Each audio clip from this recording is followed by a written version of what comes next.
नमस्कार मंडळी, स्वागत आहे तुमचं माझ्या म्हणजे कविता पाटील या यूट्यूब चॅनलवर. मंडळी, आपल्या सर्वांना हे माहीतच आहे की वटपौर्णिमा हा सण अवघ्या 4 दिवसांवर आला आहे आणि म्हणूनच आज आपण वटसावित्रीची व्रतकथा ऐकणार आहोत. आणि कशाप्रकारे सावित्रीने यमराजाकडून आपल्या पतीचे प्राण परत मिळवले हे आपल्याला आज या कथेच्या माध्यमातून ऐकायचे आहे. आणि ही कथा तुम्ही वटपौर्णिमे दिवशी नक्की ऐका. चला तर मग मंडळी, ऐकूया कथा सावित्रीची. वटसावित्रीची कहाणी. व्रतकथा. ऐका देवा वटसावित्री तुझी कहाणी. भद्र देशात अश्वपती नावाचा एक राजा होता. त्याला सावित्री देवीच्या आशीर्वादानं एक कन्या प्राप्त झाली. नक्षत्रासारखी ती सुंदर असून तिचे नाव सावित्रीच ठेवले. पुढं ती उपवर झाली तेव्हा राजाला तिच्या लग्नाची चिंता पडली. वडिलांची चिंता दूर करण्यासाठी सावित्री वर शोधण्यासाठी निघाली. रथात बसून जाऊ लागली. जाता जाता एका रानात पोहोचली.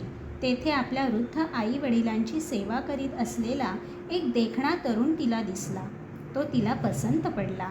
त्याला तिने आपल्या मनानं वरलं आणि परत येऊन आपल्या पित्यास सांगितलं. तेवढ्यात तेथे नारद मुनीची स्वारी आली. सावित्रीने वर पसंत केल्याची बातमी राजाकडून त्यास कळली. तेव्हा त्यांची सर्व माहिती राजाला सांगितली. ते म्हणाले, शाल्व देशाच्या अंध आणि पदच्युत राजाचा सत्यवान हा मुलगा तोच सावित्रीने पती निवडला. हे फार वाईट झालं, कारण आजपासून 1 वर्षानं त्याचे मरण आहे. तिनं अजूनही विचार करावा, पण सावित्रीने आपला विचार बदलला नाही. पुढं सत्यवान व सावित्रीचं यथासांग लग्न झालं आणि सावित्री पती व सासऱ्यांची सेवा करीत जंगलात राहू लागली. पुढं पतीच्या मरणाला 3 दिवस राहिले असताना तिने अन्नपाणी सोडलं.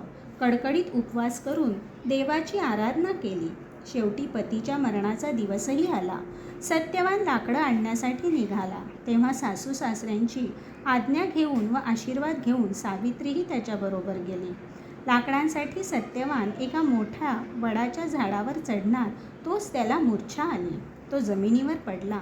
सावित्रीने त्याच्या डोक्याखाली मांडी दिली. तिने पतिनिधनाची वेळ ओळखली. पाहता पाहता एक भव्य पुरुष तिला दिसला.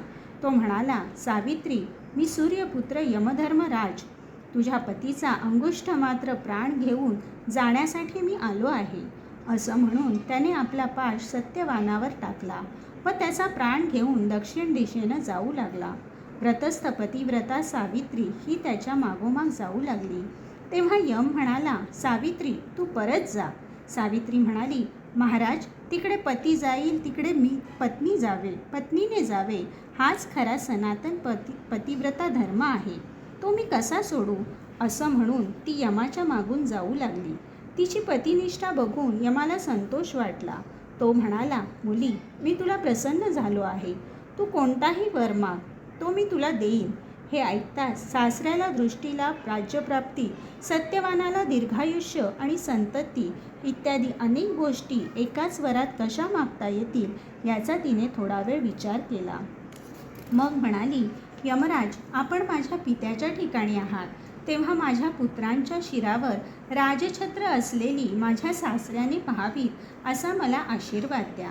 यम म्हणाला, तथास्तु, मागे फिर. तरी ती परत मागे येऊ लागली. तेव्हा यम म्हणाला, आता का माझ्या मागे येतेस? तुला हवा तो आशीर्वाद दिला.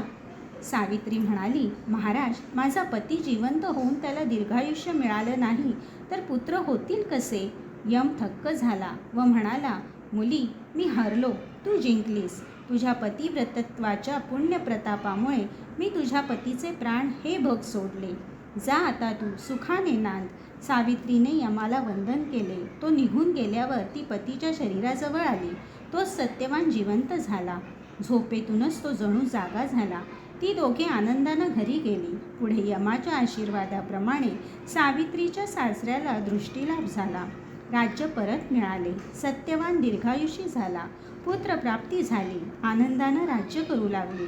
तेव्हापासूनच वटसावित्री व्रत सुरू झालं. हे व्रत सौभाग्यवती स्त्रियांनी जन्मभर करावे. हे व्रत 3 दिवसांचं आहे.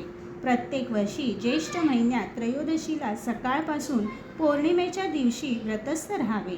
न जमल्यास पौर्णिमेच्या दिवशी व्रत पाळावं, वडाची पूजा करावी, सौभाग्यवाणे द्यावी, फलाहार करावा, सत्यवान सावित्री व यमाची पूजा करावी, पतिपुत्रांना आयुष्य वैभव मागावे. हे व्रत केल्याने मनाप्रमाणे होतं. ही 60 उत्तराची कहाणी पाचा उत्तरी सुफळ संपूर्ण. वटसावित्रीची ही कथा ऐकल्याने व व्रत केल्याने हे व्रत करणाऱ्याच्या वैवाहिक जीवनातील सर्व समस्या दूर होतात. त्यामुळे वटपौर्णिमे दिवशी ही कथा नक्की ऐका. आणि माझी ही कथा आवडली असल्यास माझ्या कविता पाटील या चॅनलला लाईक करा, शेअर करा आणि सबस्क्राईब करायला विसरू नका, जेणेकरून माझ्या नवनवीन कथा तुम्हाला ऐकायला मिळतील. तुम्ही हा व्हिडिओ शेवटपर्यंत पाहिलात आणि ऐकलात त्याबद्दल तुमचे खूप खूप आभार. पुन्हा लवकरच भेटू. धन्यवाद.